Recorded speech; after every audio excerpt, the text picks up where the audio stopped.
Good morning, everybody. I wanted to give you an update on my dry creek bed that we installed, I believe it was, yes, 1 year ago. And I haven't done an update video on it, so I thought I'd take you through the garden and show you how it's progressed since we first put it in. I'm going to tell you some of the things I love about it, and I'm going to tell you some of the things that I wish I would have changed. There's really nothing I hate about it, but there's definitely some things that if I were going to tell you to install one, that I would suggest you do. So I'm just going to kind of take you back and show you some of the things that I've done. Now, if you haven't watched my first video, I'll kind of give you a little background, but first let me show you this area. This is still an area in progress. I'm not loving this area. It's kind of my graveyard of plants that I wasn't sure what to do with. I did plant a rhododendron back here this year, and right there. I was gonna plant another one there, but as you can see, I have a little, oh, what is that? Oh, I'm drawing a blank right now. I have a little plant there that I'm trying to save, but it doesn't look like it wants to take, so I'll probably be pulling that out and putting the other rhododendron I bought in that space instead. And I just planted some grass back here, some regular just fountain grass, and then my 2 9-barks. Those were really tiny, and they're putting on some nice growth. And then in this back corner here, we have a little fence damage that happened from our trampoline. This used to be our trampoline area, and when the trampoline blew over our fence in a storm and broke our fence and caused some tree damage there, we ended up just getting rid of the trampoline because it was trashed, and I planted a red maple there. And then I also grew, as you can see, a tomato cage there. I grew a little seedling of a corkscrew willow because this area still gets kind of wet. And then I'm going to plant kind of where that big mulchy looking pile is of leaves. I'm going to plant an evergreen there. I'm not sure which one, and it probably won't be this year. So I'm still working on that bed. This part of the dry creek bed is not a functional part. I mean, it is, the water runs down it, but there's no drain in that part. So one of the other things that I had to do was create a better way for the lawnmower to access the back part of the yard.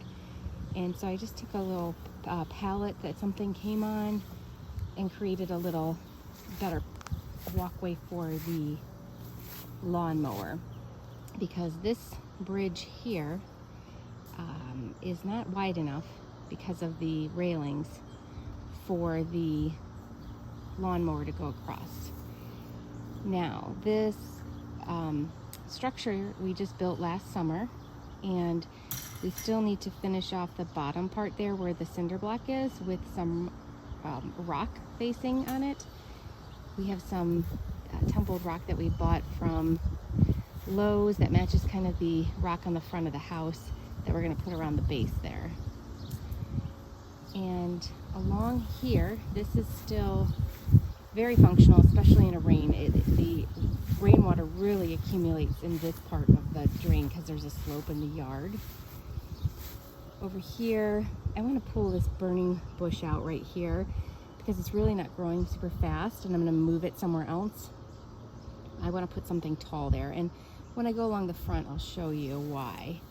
But in this area over here, kind of where that big red rock is where the actual drain is for the dry creek bed. Okay, here I came around the front of the bed so you could kind of see the area and where the drain is at, and how the backyard is sloped a little, just slightly, so that it goes all to the drain. And I was waiting and waiting to make a video like this to where my garden was perfect, and it's never happening because there's always a weed that pops up. There's always something going on. There's always something out of bloom. So I decided, you know what, this is life, and this is what it really looks like. Over here, this looks like weed, but it's not. It's actually this grass that I like, that I've been transplanting some over into other areas, and to try and make it a little more natural looking around the dry creek bed. This area here, I did not mulch this year because I am doing so much transplanting and planting in these beds. I decided to forego mulching for 1 year and see how it went. There are some areas that I've taken a few bags to, just to get them looking a little more tidy. But for instance, in this area here, there's still so much that I can do in this area that I did not mulch. And as you can see, like, there's a sad little transplant that I did of some denim and lace, I think. And it's putting on new growth, but it's not looking beautiful. And things aren't spreading like I thought they were either. So we're still waiting, but it's looking good overall. Now this bed here, everything except for the stuff from here over, everything from here back last year completely was killed because our pool got a leak in it, and I had a hibiscus there and an evergreen there, and it was looking really nice, and the massive amounts of chlorinated water just decimated that area. So our backflow pipe is going over here, or pipe, I guess it wouldn't technically be that, it would be a hose. It's going right to where the area where the drain is, into the dry creek bed. And that's kind of a permanent fixture since they built a house next door. We used to have it running under the fence over into the vacant lot, but since it's not vacant anymore, we don't do that. Okay, so here is a good example. The cut grass that's accumulated, in this area. So here's what I would have done differently. The area right here, sorry to turn it so fast, comes over here. I'll try and pan slowly, and ends for the most part right here. This area here, right through here, I would have just left grass and just kept the rock around the pool and eliminated that bed. And I still may do that because there really is no reason that they need to connect right here other than aesthetics. But that way we don't have to worry about trying to get the lawnmower over the rocks. Because what happened, the reason why this bed came about, I don't know if you watched my last video or not, they had to install a French drain because the water was accumulating on the paver patio, which was put in after the dry creek bed.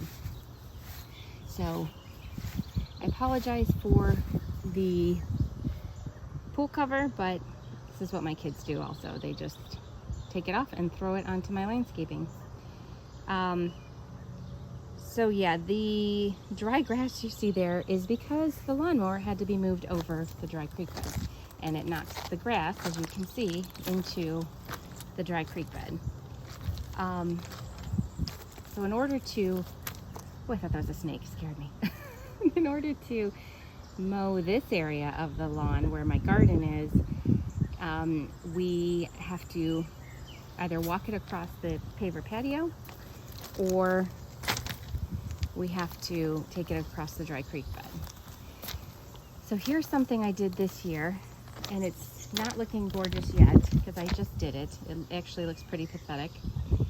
But I replaced the grass that was here because it was extremely hard to get the lawnmower in this area and mow it. I replaced it with, I put this bed in to kind of suck up some of the space. And then over here, I took I covered the grass to kill it. And then I put dirt, which is the light stuff that actually looks like it's dead plants. It's not, it's topsoil.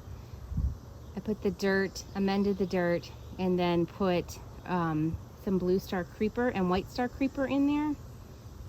And this is what, this patch looks really good. This is what it will eventually completely fill this area in with. But they're all still baby plants. As you can see, I have grass popping in it because my neighbors, right after I did this, planted grass in their yard. And I think some of the seed made its way over into the area where I just killed grass at. So I have to go in here about every other day and pick out grass seedlings, unfortunately. But I did lightly mulch it just to kind of keep the topsoil from running off, because there is a slope to this area, because over here, and you can see it popping out right here, is the other drain for this area. And we had it covered up a little bit better, but when we drained to the pool this year to replace the liner, we exposed that so that we could put the hose right to it. So this area is still a work in progress as well, and hopefully by next year that'll all be filled in nicely. It'll be steppable, and I know we do have 3 dogs, and I know blue star creeper, after I put it in, I found out is toxic if animals eat it, but my animals don't ever eat anything in my yard.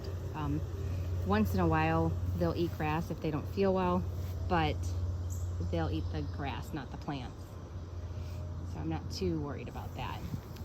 And then I'll just show you my garden area a little bit. I won't show you what's in my garden because honestly we were going on vacation and I just kind of needed to throw things in there quickly. But over here is still a work in progress as well. I have a morning glory that I'm waiting for it to grow up that trellis, and it's taking forever for some reason in that area. And then I have some lupin planted underneath it along with some weeds.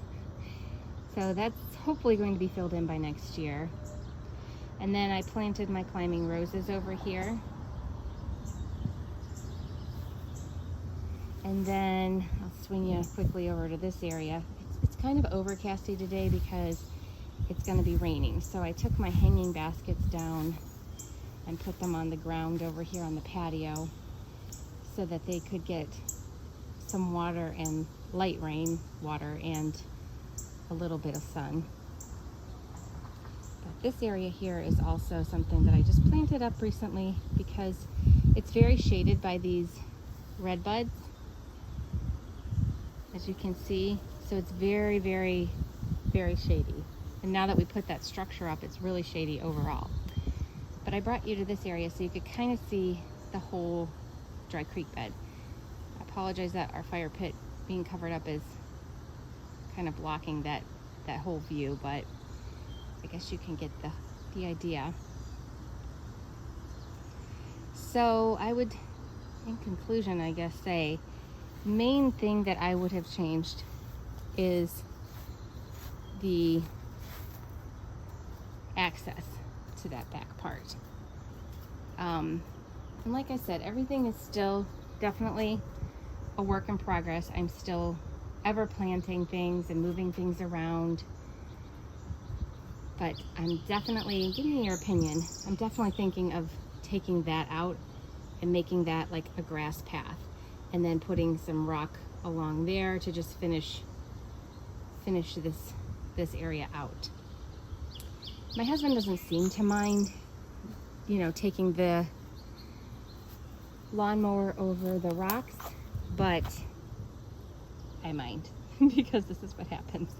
And then I end up having to pick that all out of the dry creek bed. So let me just pull you a little bit over here so you can see this view.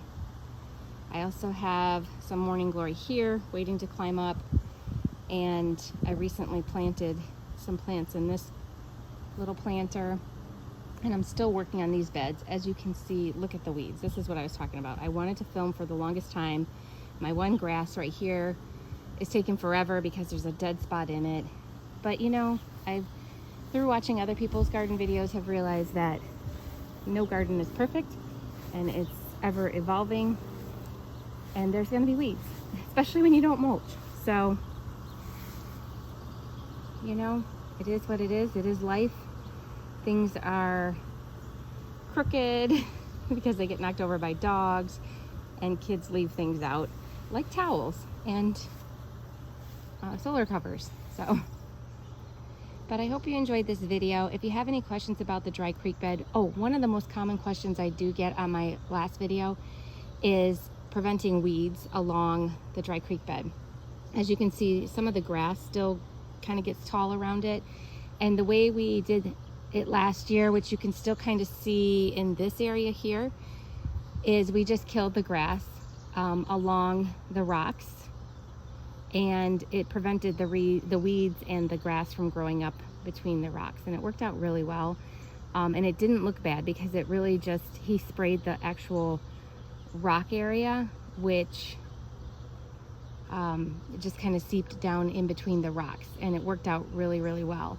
And then we just go along it with a weed whacker like you would any kind of landscaping that you would have. So, and hopefully that burn barrel will be moved this season too. We're putting another fire pit area in the back and getting rid of the burn barrel. But we had a lot of wood back there that the people who lived here before us left. So we had a burn barrel to get rid of a lot of it. So yeah, that's the whole tour, the whole backyard. It used to be a blank slate, no fence, no pool, no nothing. So it's come a long way, even just in 1 year. I'll pan you slowly over here. These are my arborvitaes that I planted last year that are doing really, really well. I planted them so I could get some privacy on that window. Worked out really great. And my climbing roses are finally starting to climb. Thanks so much for watching, guys, and I will see you in the next one.